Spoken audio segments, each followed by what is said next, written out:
안녕하세요. 마음재산 천조입니다. 나를 아프게 한 건 항상 나였다.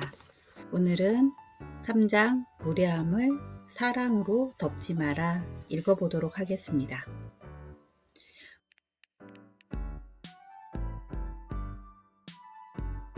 무례함을 정당화할 때 국어사전에서 사랑이란 어떤 사람이나 존재를 몹시 아끼고 귀중히 여기는 마음 또는 그런 일이라고 정의한다. 연애 중인 사람들이 종종 내가 이 사람을 사랑하는 건지 잘 모르겠어요 라고 말하는데 그럴 땐 이 정의를 활용해서 자문자답해보자. 내가 그 사람을 진심으로 아끼는가, 귀중히 여기는가 라고 물어보고 대답해보는 것이다. 만약에 이 질문에 그렇다는 대답이 나온다면 하나 더 질문해보자. 그렇다면 나는 그 사람을 어떻게 대하고 있는가? 아끼는 마음과 귀중히 여기는 마음이 어떻게 나타나고 있는가? 많은 사람들이 이 질문에는 선뜻 당당하게 답하지 못한다. 아끼는 사람에게 더 무례해지는 자신을 발견하기 때문이다. 심지어 어떤 경우에는 자신의 무례함을 정당화하기도 한다. 사랑한다면 내 모든 걸 받아줘야지. 사랑은 모든 걸 극복해야지. 왜냐하면 사랑은 위대하니까. 이렇게 생각하는 사람들은 나의 무례함을 상대방이 어디까지 받아줄 것인가를 테스트하면서 사랑의 진실성을 확인하려고 한다. 내가 아무리 무례하게 굴어도 상대방이 다 참아낸다면 이 사람은 나를 진짜로 좋아하는구나 하고 잠시 안심한다. 그리고 또 무례함을 범한다. 상대방의 사랑을 인질 삼아 만시창이로 만드는 경우다. 지니 씨의 경우도 그랬다.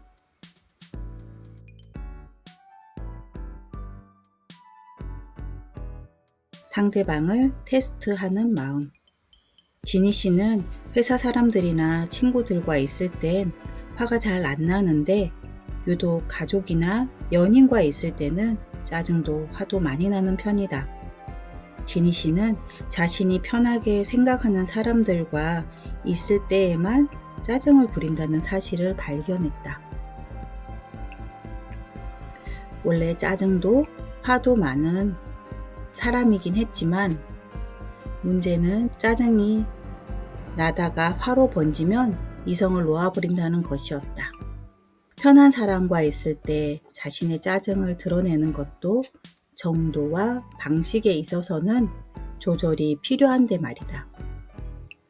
아무리 나를 사랑하는 연인이라도 아무리 그가 편하더라도 인간 대 인간으로서 예의가 필요하다. 그런데 지니 씨는 화가 나면 몰라 기분이 나쁘니 이성의 끈을 놔버리자 될 대로 되겠지 하는 식으로 행동했다. 이런 나를 내가 수습해줘야지. 내가 나를 사랑하니까 내 감정도 좀 달래줘야지. 내 기분도 네가 책임져. 연인에게 지니 씨는 마치 아기가 엄마에게 막무가내로 조르고 보채며 울고불고 떼쓰는 것처럼 행동했다. 심리학에서 태행이라고 부르는 이 방어 기제는 미성숙한 상태의 무의식적인 실수로 나올 수는 있겠지만 이것이 의식적인 습관이 되도록 방치해서는 안 된다. 이것은 상대방에 대한 폭력이며 무례한 행동이기 때문이다. 사랑이라는 이름으로 용서될 여지는 없다. 사랑하는 사람을 함부로 대하는 행동의 이면에는 사람을 못 믿는 마음, 즉 불신이 자리 잡고 있다. 상대방을 믿지 못해서 온갖 방식으로 테스트하는 것이다. 어찌 보면 상대방에게 의존하는 것처럼 보이지만 사실은 그렇지 않다. 상대방에게 나를 맡길 생각은 애당초 없기에 최악의 상황까지 몰아붙이며 이래도 날 사랑하는지 끊임없이 괴롭히는 것이다. 그리고 만약 지쳐버린 상대방이 나를 떠나겠다고 하면 역시 내가 그럴 줄 알았어. 내가 옳았어.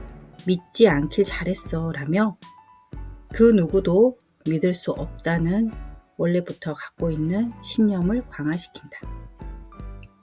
이들은 보고 싶은 것만 보고 믿고 싶은 것만 믿으며 고립된 상황에 빠진다. 자신의 신념에 일치하지 않는 정보는 아무리 객관적인 정보라도 처리하지 않거나 왜곡한다. 지니 씨처럼 계속해서 사랑하는 사람에게 고난을 주어 상대를 떠나게 만든다면 사랑은 믿을 수 없어 라는 신념은 사라지지 않는다. 자신이 만든 인지적 오류에 빠져 나에게 찾아온 사랑도 사람도 잃어버릴 뿐이다.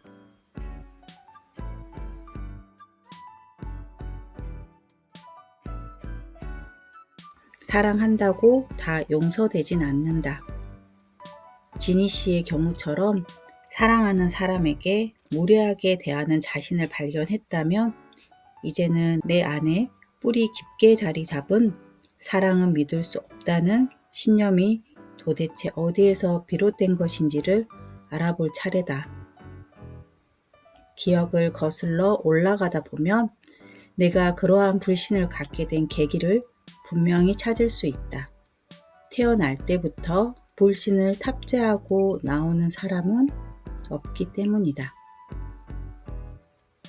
불신의 시작점을 찾아본다면 그 왜곡된 신념도 떠나보낼 수 있다. 우선 나 자신부터 납득시켜보자.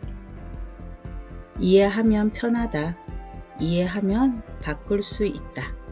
사랑에 대해 가졌던 모든 감정과 신념을 내려놓자. 그리고 지금 내 앞에 있는 그 사람을 바라보자. 그 사람과 내가 있는 그대로의 존재로 만나는 것이다. 어차피 끌렸다면 제대로 사랑해보는 게 나도 그 사람도 원하는 바가 아닐까? 사랑하자. 마음껏 사랑하고 마음껏 싸우자. 단 싸움에도 예의가 있어야 한다는 걸 기억하면서 싸우고 화해하고 사랑을 쌓아가자. 사랑한다고 무례함이 용서되는 건 아니다. 사랑이 모든 걸 눈 감아주지는 않는다. 한쪽이 마냥 참아주는 것도 상대방을 위하는 방법이 아니다. 사랑 또한 인간 대 인간으로 관계 맺는 것이라는 것을 기억하자. 다른 관계와 다르지 않다. 모든 사랑은 변한다. 사랑은 언제나 지루해진다. 처음에는 너무 좋았던 연애도 하다 보면 이 연애를 계속 해야 하나 하며 고민되는 순간들이 찾아온다. 데이트도 점점 귀찮아지고 만나는 횟수도 점점 줄이고 싶다. 잘 때 전화하기 등과 같이 의례적으로 하던 연인 간의 행동도 굳이 해야 하나 싶은 마음도 든다. 피곤할 땐 같이 있는 것보다 혼자 있는 게 좋다. 그런데 이 마음을 상대방이 알게 되면 섭섭해하고 실망할까봐 피곤해도 의무감으로 연인을 만나러 나간다. 그렇게 연인에게 지쳐가는 자신을 발견한다. 그런데 이럴 때 점점 상대방의 싫은 모습들이 하나 둘씩 눈에 거슬린다는 사람들이 많다. 연애 초반에는 단순히 다른 부분이 있구나 라고 넘어갈 정도였던 부분이 어느 순간부터 복구 불가능한 결점으로 보이기 시작하는 것이다. 사실 없었던 것이 아닌데 이젠 너무 신경 쓰여 헤어져야 하나 고민되는 지경에 이르게 된다. 좋아하는 마음이 남아있음에도 불구하고 상대방이 귀찮고 부담스럽다면 내가 진짜로 부담스러워하는 마음의 정체를 알아볼 때다. 단순히 그 사람이 좋고 싫어짐의 문제가 아니다. 그 사람과 친밀해지는 것이 두려워서 밀어내고 있을 수도 있다. 그럴 땐 내 마음을 먼저 살펴볼 필요가 있다. 내 마음을 알아야 이 관계에 대해서도 객관적으로 살펴볼 수 있기 때문이다.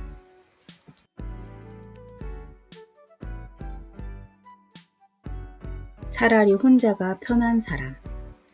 인서 씨는 만나는 연인마다 매번 거리가 느껴진다며 섭섭하다는 소리를 듣는다. 그녀도 알고 있던 특성이다. 그녀는 지나치게 가까운 거리는 부담스럽게 느껴졌고 누군가와 어느 정도 가까워지면 더 깊어지는 게 두려웠다. 인서 씨는 사귀는 사람이 가까워지려고 다가오면 일부러 그 사람을 싫어하기 시작했다. 이전까지 별로 신경 쓰지 않던 단점들을 꼽아보며 매력 없는 사람이라며 불만을 품었다. 그런데 이런 마음을 가졌음에도 헤어지는 건 싫었다. 막상 만나면 좋기도 했기 때문이다. 혼란스러워하는 인서 씨에게 나는 이 관계에서 진정으로 원하는 것이 무엇인지 그 마음에 대해 알아보자고 했다. 살면서 연인과 함께 있을 땐 편하고 의지되었던 적이 있었나요?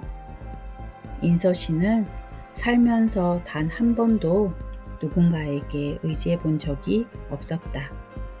의지하고 싶었지만 인서 씨 곁엔 의지할 만한 사람이 없었다.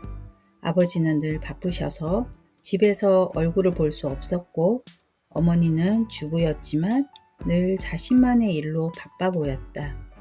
인서 씨는 아무리 힘들어도 부모님에게 말하지 않으며 혼자서도 뭐든지 잘해내는 사람으로 성장했다.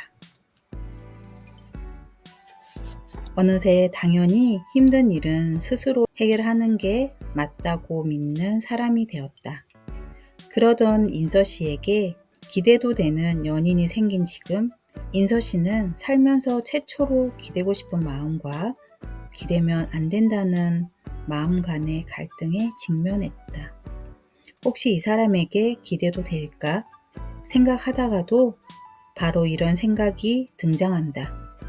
안 돼. 이 사람에게 나약한 모습을 보였다간 나를 싫어하고 떠나버릴 거야 라고 생각하고 힘든 내색은 하지 않기로 마음먹는다. 결국 역시 혼자가 편하다는 결론을 내리기를 반복하고야 만다.